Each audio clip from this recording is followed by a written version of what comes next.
Assalamualaikum warahmatullahi wabarakatuh. Pendak deui dina pengajaran bahasa Sunda dina Gempungan ayeuna baris ngabahas ngeunaan carita wayang. Naon sih anu disebut carita wayang teh? Carita wayang nyaeta carita anu sok dilalakonkeun dina pagelaran wayang anu dipaenkeun ku dalang. Carita wayang oge kaasup kana karya sastra wangun prosa.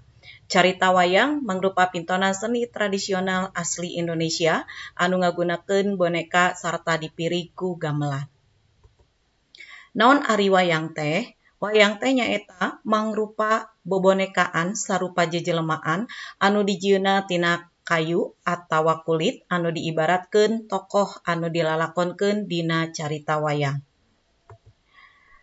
Jenis-jenis wayang diantarana nyaeta aya anu disebut wayang beber, nyaeta carita wayang anu dilukis dina lawon. Anu kadua aya wayang kulit, nyaeta dijieunna tina kulit.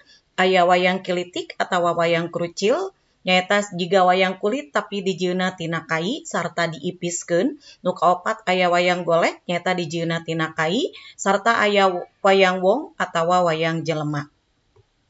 Tah ieu anu disebut wayang beber, wayang kulit, wayang kilitik atawa wayang krucil, aya wayang golek sareng wayang wong atawa wayang jelema. Numutkeun sajarah carita wayang. Carita wayang teh asalna ti India anu nyoko kana babon atawa sumber kitab Mahabharata jeung Ramayana. Asupna ka Indonesia marengan jeung asupna agama Hindu. Carita Mahabharata dianggit atawa ditulis ku Wyasa. Dina carita Mahabharata anu nyekel keadilan teh nyaeta pihak Pandawa, sedengkeun anu murka nyaeta pihak Kurawa. Carita Ramayana dianggit ku Walmiki. Dina carita Ramayana anu nyekel keadilan nyaeta Batara Rama, sedengkeun anu murka nyaeta Prabu Rahwana atawa Dasamuka. Naon sih anu disebut wayang golek? Wayang golek nyaeta mangrupa hiji pintonan wayang tina boneka kai anu dipaenkeun ku dalang nu kawentar tur populer di Tatar Sunda sarta dipiri ku gamelan.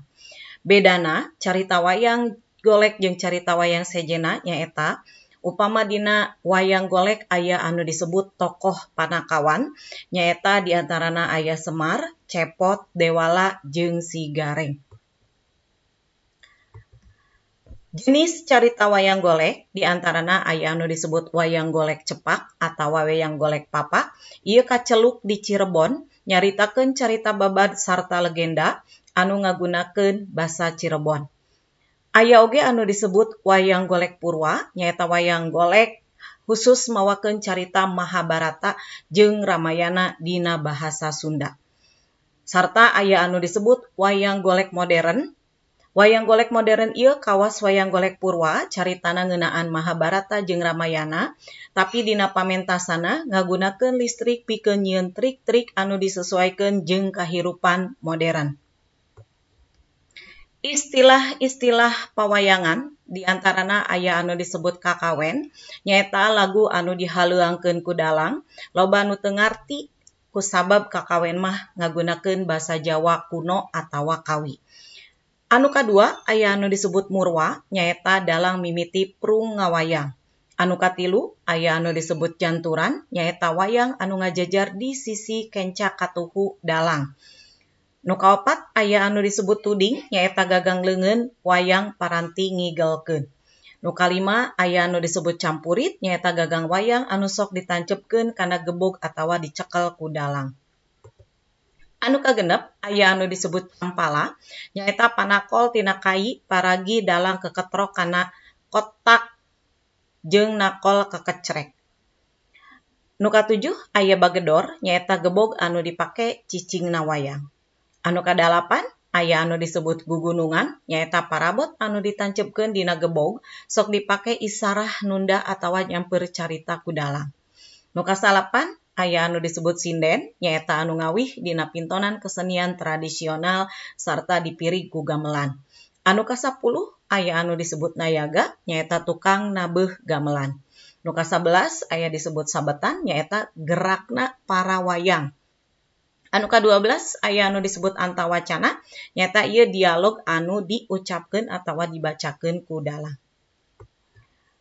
Unsur-unsur dina carita wayang di antarana aya anu disebut jejer atawa tema atawa puseur implengan. Nyaeta gagasan pokok anu jadi dadasar pikeun pangarang dina nyusun carita. Anu kadua aya palaku atawa tokoh, nyaeta anu ngalalakon dina carita sarta ngagambarkeun watak para tokoh anu ngalalakon. Anu katilu aya alur, galur atawa plot, nyaeta mangrupa runtuyan kajadian nu miboga hubungan sabab akibat. Anu kaopat aya latar atawa setting, ieu nunjukkeun tempat jeung waktu kajadian dina eta carita. Anu kalima aya anu disebut suasana, nyaeta nunjukkeun kaayaan tempat jeung palaku dina carita. Nu kagenep aya anu disebut puseur sawangan atawa point of view atawa sudut pandang, nyaeta mangrupa puseur sawangan dina carita wayang mah pangarang atawa dalang saukur nyaritakeun palaku-palaku carita sok disebut oge gaya pangarang. Anu katujuh nyaeta aya amanat, pesen nu hayang ditepikeun pangarang ngaliwatan carita. Hatur nuhun, mung sakitu materi carita wayang. Wassalamualaikum warahmatullahi wabarakatuh.